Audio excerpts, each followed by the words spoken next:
Part 1, Chapter Languages, and now we are going to discuss regional languages in Pakistan, English language in Pakistan, and language for national unity.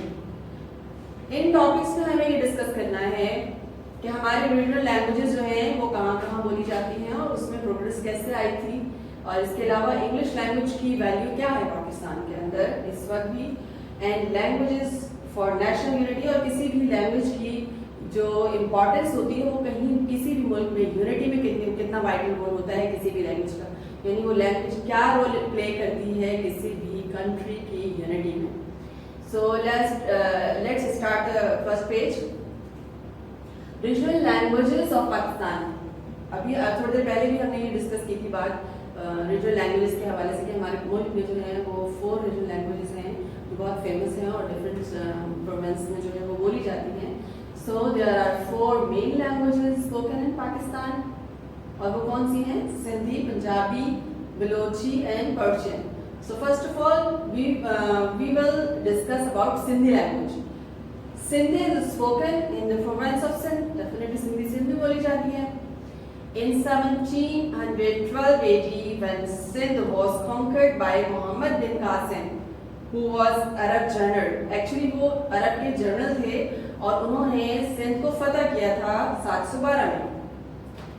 Growth of this language was stopped for some time. जब उन्होंने मोहम्मद बिन कासिम ने सिंध को फतह कर लिया था तो उनकी उस फतह के बाद वहाँ पर सिंधी लैंग्वेज की जो ग्रोथ थी वो कुछ अरसे के लिए रुक गई थी, ठहर गई थी, क्योंकि डेफिनेटली मोहम्मद बिन कासिम अरब से बिलोंग करते थे तो जो भी वहाँ पर फेमस हो रही थी लैंग्वेज वो अरबी लैंग्वेज थी.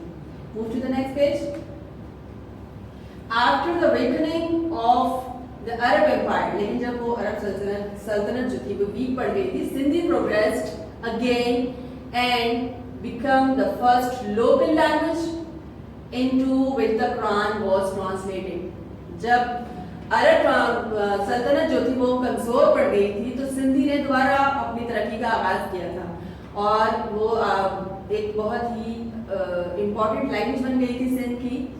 स्पेशली ऐसी लैंग्वेज है जिसके अंदर कुरान पाक को भी ट्रांसलेट कर दिया गया था और वो लोकल लैंग्वेज कहलाई सुबह Sindhi. Proceed to the next page. Punjabi. Sindhi के अलावा पंजाबी हमारे मुल्क में बोली जाती है और सब जानते हैं. It's very common language. It is the language of Punjab. Punjab में बोली जाती है, पंजाब की लैंग्वेज है. After the advent of Islam, इस्लाम के आने के बाद in the region this language also adopted a new script from Arab and Persian. इस्लाम के आने के बाद जो है पंजाब में इस लैंग्वेज के साथ साथ कुछ ऐसे स्क्रिप्ट्स भी ऐड कर दिए गए थे जिसमें अरबी और पर्शियन के वर्ड्स भी थे. Some of the best Punjabi poetry was written by Sufi saints. बहुत से सूफियाए कराम थे जिन्होंने उस वक्त पंजाबी में बहुत ही अच्छी पोएट्री की थी, जिसमें फरीदगंज, शाह हुसैन, बुल्ले शाह एंड सुल्तान बाबू एंड पीर मेहर अली शाह. ये बहुत ही फेमस पोएट थे जो उस वक्त जिन्होंने पंजाबी लैंग्वेज में शायरी की थी. और आप सबको ये बात ज़हन नशीन रखनी चाहिए कि जब कोई भी लैंग्वेज तब प्रोग्रेस करती है जब उसके लिटरेचर में प्रोग्रेस होती है. तो इसीलिए बार बार आपको यहाँ पर ये बताया जा रहा है कि ये जो लिटरेचर था इसमें पोएट ने बहुत अच्छा काम किया था जिसकी वजह से इस लैंग्वेज को इम्प्रूवमेंट मिली थी. नेक्स्ट लैंग्वेज इज पर्सो. It's also a very common language. Pashto is spoken in Khyber Pakhtunkhwa and Northwest Balochistan. Khyber Pakhtunkhwa में बोली जाती है ये लैंग्वेज और उसके अलावा नॉर्थ वेस्ट बलूचिस्तान में भी ये लैंग्वेज बोली जाती है. The most famous Pashto poets are Kazim Khan, Rahman बाबा, खुशहाल Khan Khattar, who live in this 17th century. ये वो राइटर्स हैं जो 17th सेंचुरी में इन्होंने इस पोइट्री पर पश्तो से रिलेटेड पोइट्री या नसर निगाह जो भी थी वो उसके ऊपर उन्होंने काम किया था बहुत से, जिसमें ये खुशहाल खान खट्टर का नाम तो बहुत ज़्यादा फेमस है और हमारी टेक्स्ट बुक में अक्सर इसके चैप्टर्स जो है वो दिए जाते हैं. तो इन्होंने और ये जितने भी पोइट्स के नाम यहाँ पर लिखे हुए हैं इन्होंने पश्तो लैंग्वेज को इम्प्रूव करने में बहुत ही अहम किरदार अदा किया था. Proceed to the next page. Balochi and Persian.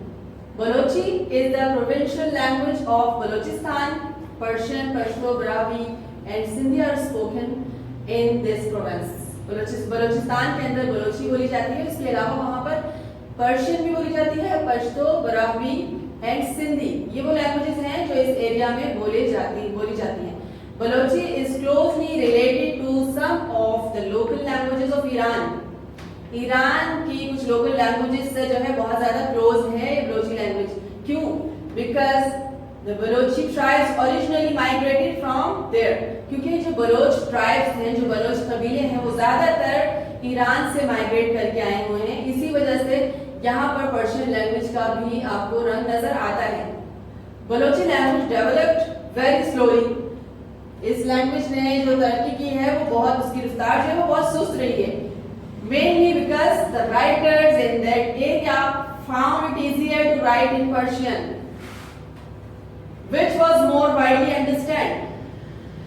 Balochi language का इस स्लोली मूवमेंट, जो उनकी जो स्लोली प्रोग्रेस थी, उसका रीजन क्या था? उसका रीजन ये था कि बलोचिस्तान में जो राइटर्स थे वो ज्यादातर जो है प्रिफेयर करते थे कि पर्शियन में लिखें। पर्शियन भी चूंकि वहां बोली जाती थी, इसलिए बलोची की निस्बत पर्शियन को उन्होंने अपना लिखने का मयार बनाया। और उसका रीजन ये था कि पर्शियन लैंग्वेज जो है वहां पर ज्यादा कॉमन भी थी और बहुत ही उसे अंडरस्टैंड भी किया जाता था, लोग उसे समझते भी थे।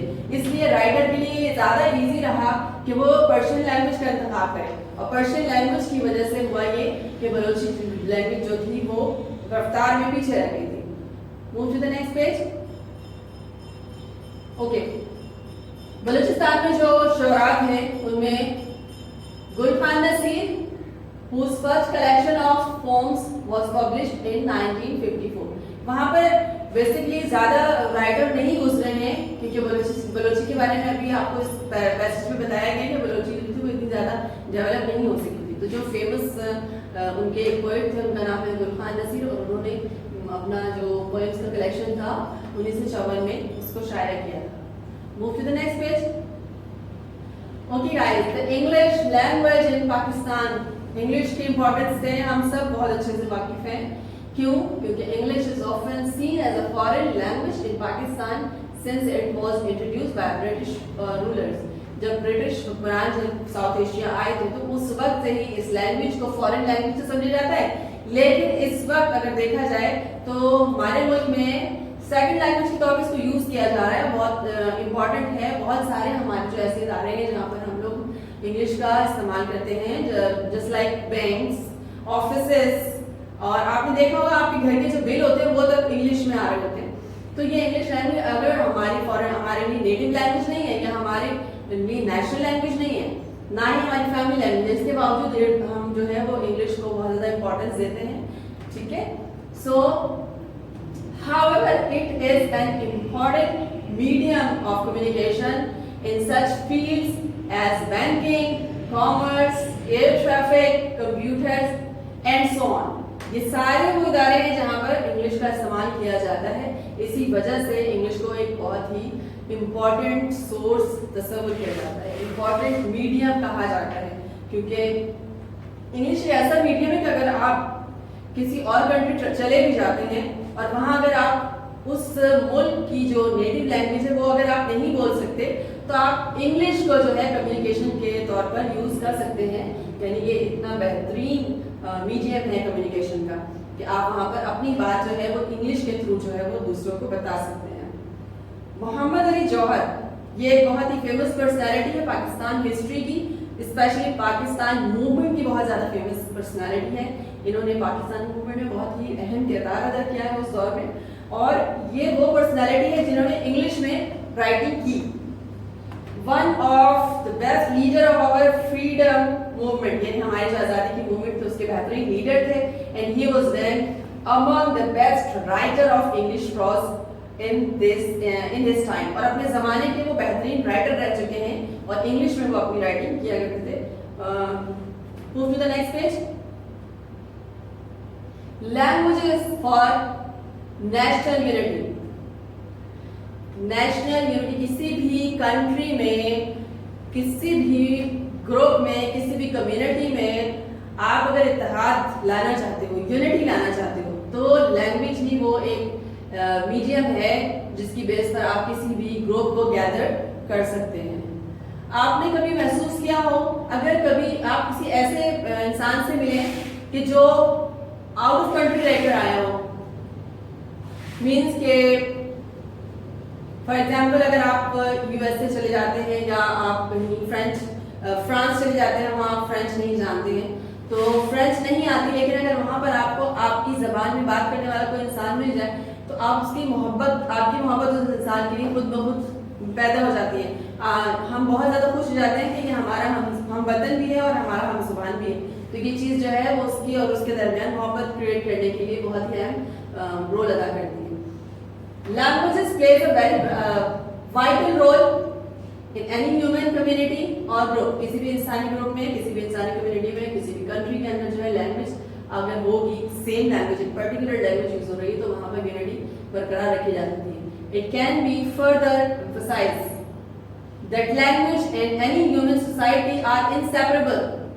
मजीद इसके इंपॉर्टेंस को हम इस तरह से भी बयान कर सकते हैं कि किसी भी लैंग्वेज को और किसी भी ह्यूमन सोसाइटी को inseparable means both are inseparable means कि ये एक दूसरे से अलग नहीं हो सकते, क्योंकि मैंने अभी आपको बताया कि लैंग्वेज ही वो एक मीडियम होता है जो लोगों को एक दूसरे से जोड़ता है। अगर लैंग्वेज आपकी मैच नहीं करेगी तो आप लोग गैदर नहीं हो सकते। Languages are useful for understanding each other and for bringing peace. Actually language जो है इसी की मदद से एक दूसरे को समझा जा सकता है और किसी भी सोसाइटी में जो है वो पीस बरकरार रखा जाता है, यानी अमन कायम किया जा सकता है।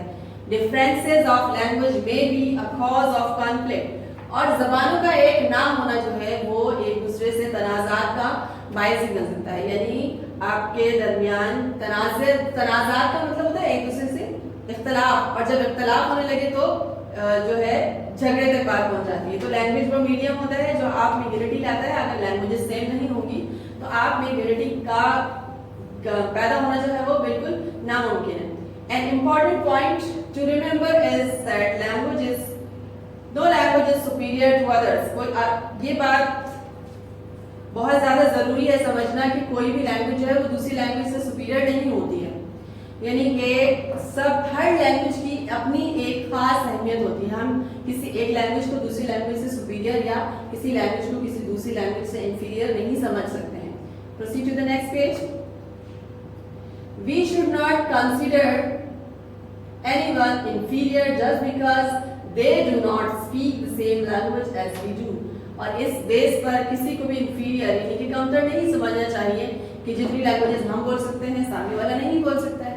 यानी अगर आप जो है इस चीज को फोकस कर लेते हैं कि जी हम ज्यादा लैंग्वेजेस जानते हैं तो हम जो है वो सुपीरियर है, और अगर कोई हमसे कम लैंग्वेजेस जानता है तो वो हमसे कमतर है।